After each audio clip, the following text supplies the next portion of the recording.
All right, let's talk about working from home and what is your posture supposed to look like when you're working at home. Now, I'm going to show you different positions that I recommend. And I'm going to start it off by saying, I know we're all looking for the one ergonomically correct posture that we should be sitting in to help prevent pain, especially in your back and in your neck, exactly where we usually get pain, right?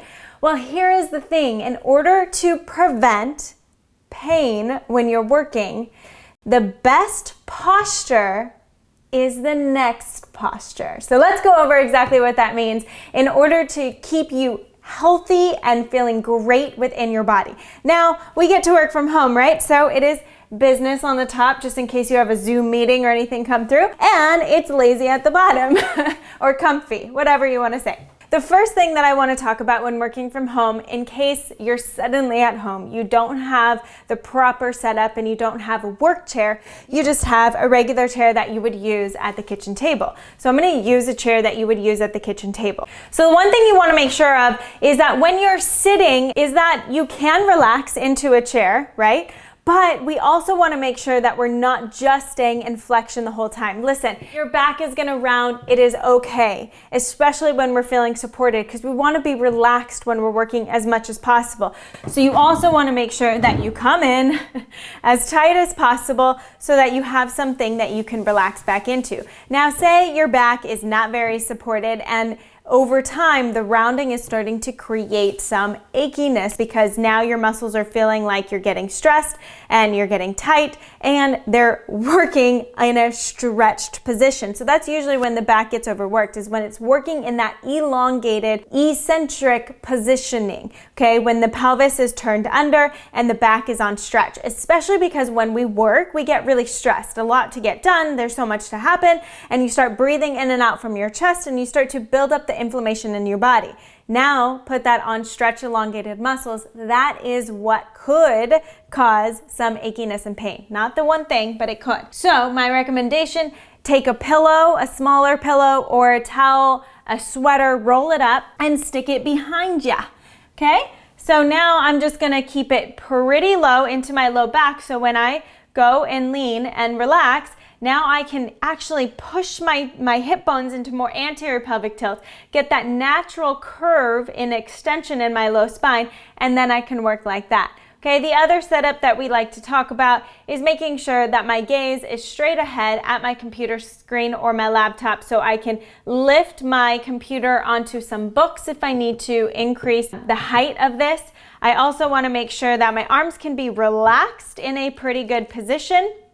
You can also prop the keyboard up on some books as well if you want to get a little bit more height. Ideally, we don't want too much flexion here, so we don't want the arms and wrists working in this increased flexion, and we don't want too much extension. We want to find the Goldilocks happy middle where you can be in a neutral position throughout the time with your arms supported. So some people like to put something underneath the hand. Whatever works for you is fine. Ideally, wrist in front in line with the elbow, shoulders down and relaxed so they're not up here and raised, right? Because again, anytime we start working, we start to get into increased pressure. Last recommendation, when you're sitting in a chair, prop your bum. Okay, so when I prop my bum this way, I actually help. Now, I won't be supported and leaning back, but I will help to create this angle in my legs where I keep my hip bones higher than my knees. When my hip bones are higher than my knees,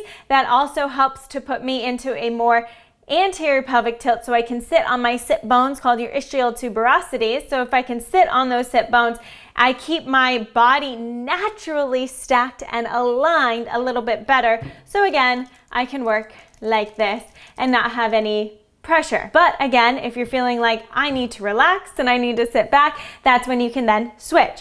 Okay, so play around with this. Play around with a pillow, a towel, a blanket, something where it's either underneath you and you can have your knees lower, or it's behind you and you can relax back. It is okay to mix it up. There's not one position. Now let's keep mixing it up. Because everyone talks about standing desks, right? And they're important. Why? Because they're getting you from sit to stand all the way up. Now we already know that. You can maneuver different books and everything on a table so that you can stand for a little bit with your laptop or with your computer. It's great. Make sure that you're standing as well. But here's the other thing. We don't want to just go from sitting all the time to standing all the time. We're still going to develop issues if we do that. So as the mobility queen myself, I want to get you into a seated position on the floor where you can start to sit crisscross applesauce just like we did when we were younger. Here's the thing. I have sitting pillows in my home that I love. Sometimes I stack one, sometimes I stack two. This way your bum is again a little bit higher, and then you can come into a little bit more relaxed of a seated position, especially if it is hard for you to get into external rotation with those legs. You don't want to force it. So the higher that your bum goes, the easier it will be on those legs. So make sure that you're not forcing it. If you need to, again, stack more pillows, okay? Now, a lot of people will get mad, right? Because, oh no, my shoulders are in flexion. They're a little bit in internal rotation, meaning they're turning in a little bit, and I'm definitely not at this good 90-degree position. Here's the thing, just like I talked about before,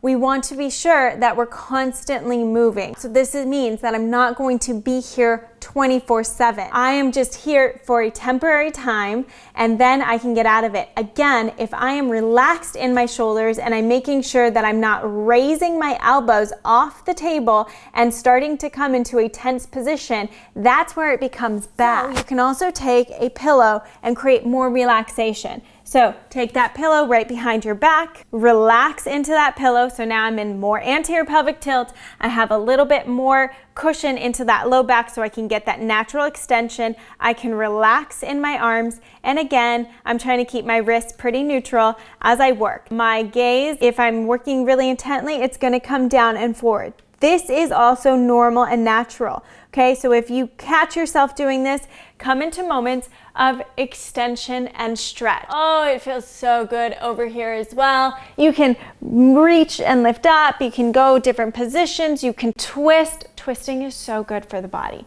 okay? It's not just about extension, but twisting. And you might even feel and notice, oh, if I open up my shoulder, I can get a little bit of a pec stretch here as well. So twisting, opening, and then coming back in. Again, trying to see, okay, where are my sit bones? Where's my back? Where are my shoulders? And can I just take my gaze down? Now, again, if you start getting really focused and concentrating, how can I get myself out of that position? So it's just increasing that awareness of that tension building, and how can I change it? How can I do something different than what is created right now in the moment to help support my body?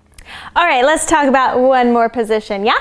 So this position, I like you to also get down on your stomach. We spend so much time sitting that it does over time pressure into and bias more into that posterior pelvic tilt. So I want your body to get used to that extension, not just by pillow, but by actual gravity as well. Lay down on your stomach.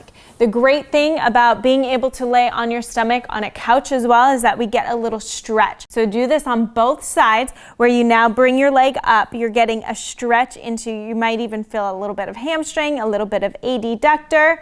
And as I'm here, I want to make sure, again, my shoulders aren't just going up to my ears, but I'm keeping them relaxed and down, and I'm just keeping it out far enough where I can kind of keep my head back, gaze down, shoulders relax, wrists relax. Okay, you don't want to be here for a ton of time, because the elbows will actually start to get a little bit tired, and we start to develop students' elbows, where it can get a little bit swollen here. Okay, so we don't want to spend too much time, but this is a great way to be able to relax the back, even if I sit here. And you can even get a leg stretch by saying, okay, maybe I'm watching something, or I'm listening to a webinar. Now I'm just going to listen, kind of relax my head, and grab my foot and give it a little stretch, and then do the same to the other side. Okay, you can even come into better positions. So whether you have more restricted external rotation like me, need a little bit of a piriformis stretch, you can come here and watch whatever you're watching just for a little bit.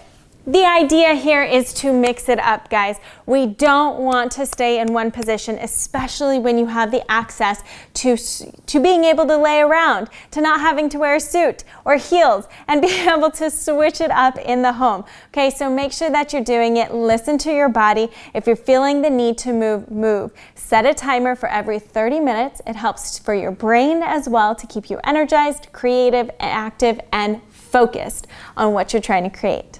Last little tip, if you're at home, get outside, enjoy the fresh air, get some vitamin D, and get creative with your workspace.